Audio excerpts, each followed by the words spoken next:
Stephen Kane here is still applying some pretty solid pressure to the back of Matt Neal. Both of the motor-based cars are going well in this one. Pollard running 5th, Stephen Kane in 7th, but between them is a fairly feisty and determined Matt Neal.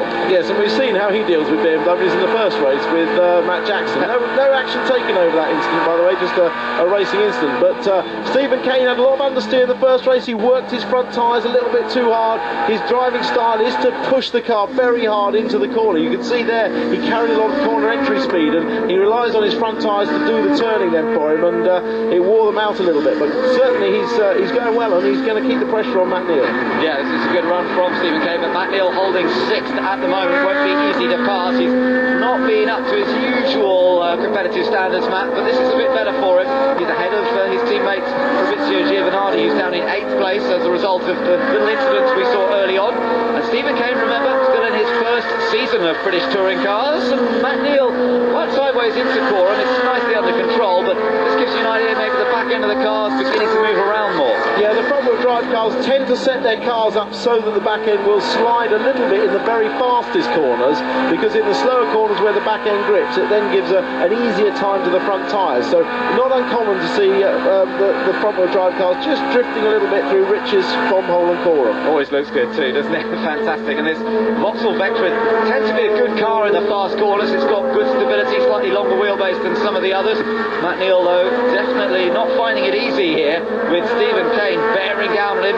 Stephen Kane, a very fast single-seater driver in his time, and then moved over into the Porsche Carrera Cup. You raced against him last year, Tim, and he was a multiple race winner, and here he is, really putting the pressure on Matt. Yeah, great little driver, chirpy chappy, and good attitude, very professional, but keeps a good head on him, and I think I like Steve. I think he's a sort of racing driver I think could go a long way. But just talking to Tom Onslow Cole yesterday about the various setups on the 3 Vauxhalls, all the drivers still have a very different setup on the Vauxhall. Neither Matt Neal nor Tom Onslow Cole can drive the setup that Giovanardi has. He has a very understeery car, but he makes it work for him. Interesting, isn't it? Fascinating. Well, he is a 7 times touring car champion around Europe, so it obviously works, and he's proven it works. But Giovanardi down in 8th in this race, remember, and it means that Plato's going to be able to close up that gap in the points even further, and this is turning into what Seat hopes it would be, a very, very strong weekend. Stephen Kane that little bit closer again. There are the 2 leaders, though, and Jason and Darren Turner well out in front of Gordon Shedden under no pressure whatsoever. All round goes Matt Neal! Was there contact on the exit of Riches? Matt Neal regathers momentum, amazing save. He gets going again. What a fast corner to spin at. Yeah, and he's dropped back behind Giovanardi. I couldn't see from that angle whether there was contact. Collard I think there possibly was a touch there. It's unusual to run into the car that far around the corner, but here we go.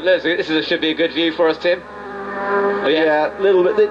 Collard just was looking to carry his momentum up the inside, and Kane, was looking to carry the momentum up the inside into Sia, and just caught the back of Neal's car. Well, Matt won't be very impressed by that. They will no doubt review it, but it may be put down as a racing incident. They just seem to get very close on the exit of the corner. As you say, you don't normally expect to close on somebody quite like that on the exit of a corner, but it now puts Kane under pressure himself from Fabrizio Giovanardi. So Matt's done his teammate a bit of a favour here, hasn't he? Yeah, he certainly has. And Giovanardi himself has had problems in this race. If you remember, he was turned around nearly, and he's just set the fastest lap. So he has the fast car we knew he would have, and he'll be looking to get past Kane. But then there's quite a big gap to Collard, so it could be as far as he's going to go.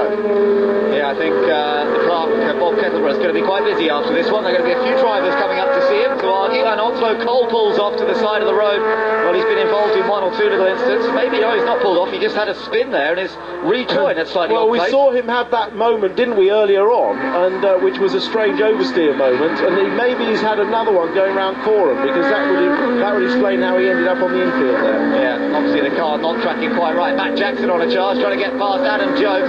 These 2 battling in independence as well. This is a fairly crucial battle, but Jones doesn't fight too hard. I think he's struggling a bit for pace in this one, and decides that it's probably better to just sit in behind Jackson and try not to drop too many places. Mike Jordan's not far behind them in 11th place as well, and Matt Jackson desperate to try and move up. It's not been a good weekend for him so far. Oh, look at this, the leader swapping around. Now, you gain an extra point for leading.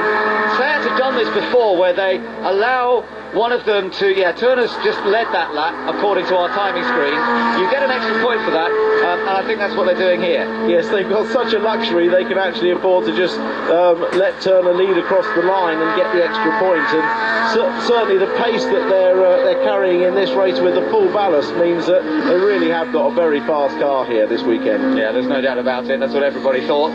Seat's going to be strong, whatever happens, and even in the reverse grid, it'll be fascinating to see how much they can scythe their way through the field. But still looking at this battle between Stephen Kane and Fabrizio Giovanardi. Ahead of them, Rob Collard runs in fifth. Kane here under pressure for his sixth place from the champion and series leader Giovanardi, who's using the road cleverly here, just trying to get a bit more momentum out of the S's, but so evenly matched on the power out of the corner that he can't use it. Yeah, just to give you an indication how good those Seats are, Giovanardi, the championship leader, with no ballast and fastest lap in this race, is barely a few hundredths of a second quicker than Turner's fastest lap with second maximum ballast. So just shows how quick they are. Yeah, they are going extremely well. Giovanardi here looking to try and gain another place. Every point he knows is going to be crucial in this championship, just like it was last year when it went right down to the wire and he won it by 3 points from Jason Plato. Well, it does matter. You've got to try and make the moves. You've got to go for it, because if you don't, then you could lose out by that narrow margin at the end of the season. So at the moment, Stephen Kane just about fending off the reigning champion for that 6th place. Pretty good run out of Sphere. That's where he needs to be, just enough ahead that Giovanardi doesn't pick up the slipstream. There is Jason Plato and Darren Turner. Shetton a little bit closer in 3rd. Turkington in a rather lonely 4th place. 5th place for Rob Collard. Then it's Stephen Kane versus Giovanardi. Even lock up this time from Stephen Kane. Did that in qualifying yesterday, I noticed, but it doesn't really hurt him too much. No, the inside wheels obviously are unweighted as you brake all the way around that left-hander, and it's quite common to see the front-wheel drive cars dragging a rear wheel and the rear-wheel drive cars actually locking up the left front. That's right, yeah. Does seem to be the case. Giovanardi tight into the curb at Coram.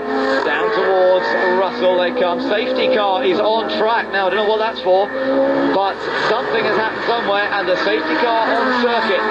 So, not what Seat wanted to see, but on the other hand, we've seen from the restart after the safety car in the first race that they can easily out-drag everybody, but it will close up some of the other gaps. The other thing, of course, is it does take the pressure off their tyres a bit, doesn't it? Because it gives them a chance to cool their tyres down.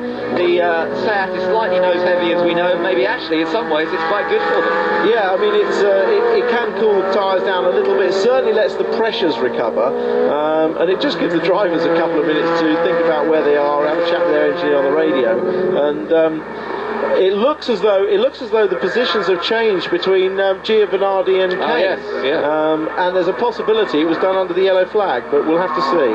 Right. They do, of course, race back to the start-finish line. Yeah. But we'll see. Yeah, that's an interesting one. We'll have to